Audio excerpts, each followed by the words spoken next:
Chapter 10. No. For the next 2 days, I went on a rampage. If I saw a little kid with a Twinkie I wanted, I snatched it from him. If I saw a little kid on a swing, I pushed him off, whether I wanted to use it or not. I laughed in class during silent reading. The teacher told me to stop. I kept laughing. She gave me a detention after school. My first ever detention. I laughed all through it. Instead of putting candy wrappers in my pocket, I threw them in the street. I watched across people's front lawns. I rang doorbells and ran. My mother put a new box of Klondike bars in the freezer. I ate them all. I stuck chewing gum in on my bedpost. I left my dirty clothes on the floor. The next time Bubba started bared his fangs and went, "Wat, wat, wat," I said, "That's my name. Badness is my game." And I tied him to the bathroom doorknob. I snuck up on Zipper Nose. She was in her room, lying on her stomach on the floor reading, wearing socks. I pounced. I plunked myself smack on the back of her legs, and a second I had her socks off. Most times when I tickled her, I would stop when she started screaming. This time I didn't stop. She laughed and screamed and bawled herself blue. I didn't stop until my father pulled me off. He shook me by the shoulders. "What's getting into you lately?" "Nothing," I said. "Just getting her back." What was getting into me? Even I didn't know. Didn't care either. All I knew, whatever it was, it felt good. It felt great. Why had I waited until so late in life to have my first rampage? Joey was right. Angels finish last. No more last for me. This dude was heading for the gold medal. I ran upstairs. I pointed at Winky. "You're holding me back," I told him. "You're out of here." I opened my window and punted him into the backyard. There was only one thing left to do. My chance came next morning. As I was getting ready for school, my mother poked her head into the doorway. "Pick up this floor before you go," she said. "It's a war zone." She was already gone from the doorway when I sent my answer. "I don't have time." She appeared again. "Pardon?" "I don't have time," I repeated. "It'll only take a minute. Make time." "After school," I said. "Now," she said. "No," I said. Before she recovered from the shock, I was past her and down the steps. "I'll see you when you come straight home after school," she called as I breezed out the door. The next voice I heard was a whole lot different. I was half a block up the street when I heard it. Behind me. "Hi, Suds." I turned. Not that I had to turn to see who it was. I could have picked Judy Billings' voice out of a million. She was smiling. She was looking at me. I wasn't a grilled cheese sandwich after all. We walked to school together. Judy did most of the talking. She kept telling me how famous I was. Everybody was talking about me. But I was only half hearing. I was in a daze. I just kept looking at her beautiful face and thinking, man, wow, I'm walking to school with Judy Billings. I don't believe it. "Well," I heard her say, "could you?" I snapped out of my daze. "Huh? Could I what?" "Let it be. Sit on your arm like Joey Peterson did." "Sure," I said. "No sweat." For Judy Billings, I would have let an alligator sit on my arm. But we couldn't find any bees, so she said, "How about a spider?" "Why not?" I said, playing cool, trying not to sound nervous. We started searching the gutter and sidewalk and the walls of people's houses. I spotted a couple of spiders, but I didn't say anything.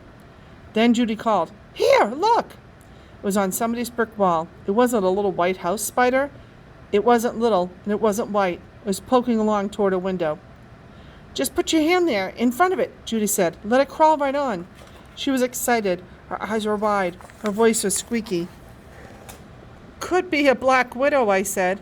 "So?" she said. "It won't bite unless you're mean to it." She was staring at me, waiting. The last 10 minutes had been the best 10 minutes of my life. Was I going to give it all up because I was too chicken to touch a stupid insect? I put my hand on the wall, flat. The spider went around it. I did it again.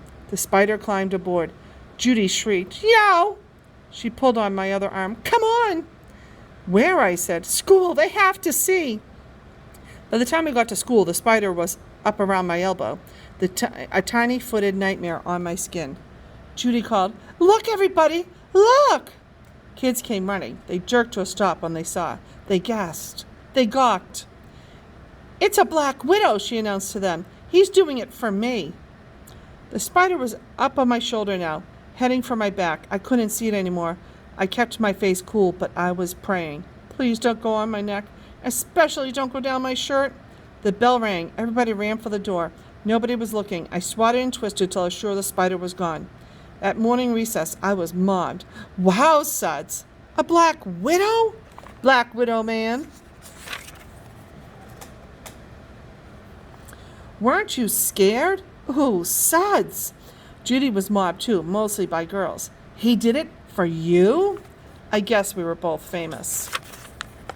Chapter 11. What's wrong with Joey? Heading for the lunchroom, I grabbed Joey in a headlock. Hey, brother rat, where you been? Where were you yesterday? He pulled out of the headlock. Homesick? I slapped him on the back. Yo, rats don't get sick, I nudged him. Know who I walked to school with today? Should I care? I pushed him. Come on, man, you know. Hey, did you see me with the spider? Huh? He shook his head. No, man, you're missing it all. I shook him. You'd be proud of me. He didn't look too lively. Hey, brother rat, you still sick? We sat at our old spot in the lunchroom. I plunked my paper bag in front of him. Good morning. Would a custodian please call the office? Thank you. Notice anything? He gave a teeny grin. No more elephants. And look. I opened my sandwich. I held it under his nose. Look familiar? He turned away. Balony, baby.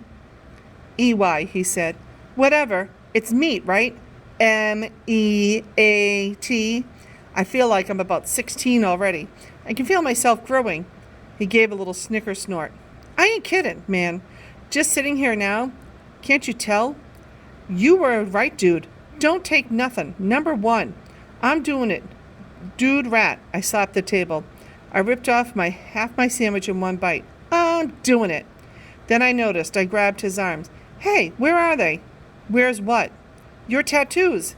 He stared at his arms. Oh. I leaned across the table. I sniffed. You don't stink. You said you weren't going to take a bath for a month. I didn't. So where'd the tattoos go? I sweated. They came off. So how come you don't smell? Deodorant. And where's your headband? I forgot it. I finished my sandwich. I started in on my cupcakes. Joey wasn't eating. I pulled his sandwich from his bag. What kind of meat you got today? He snatched the sandwich back. I don't know. Bologna? Roast beef? I don't know. Bear? Moose? He just glared at me. Okay, rat, I said. I stuffed a cupcake into my mouth. When I finally cleared some room for my tongue, I said, You gotta come over, see my room. It's almost as bad as yours. Oh, man. I slapped the table. I almost forgot to tell you. I did it. I did it?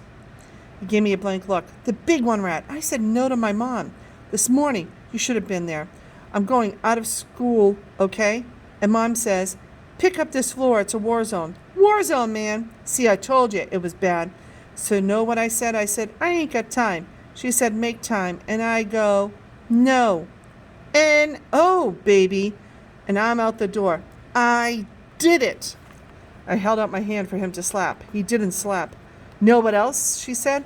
Come right home after school. I'm telling you, I ain't. I scarfed down another cupcake. I'm thinking, I gotta get my mom trained like yours. He wasn't talking. He wasn't eating. Nothing. I snatched his sandwich. I shot my chair back so he couldn't reach me. I tore the wrapper off. I opened it. I couldn't believe my eyes. I gawked at him. Peanut butter and jelly? Where's the meat? He just stared for another minute. Then he got up and walked away, left his lunch there, me holding a sandwich. Just walked away.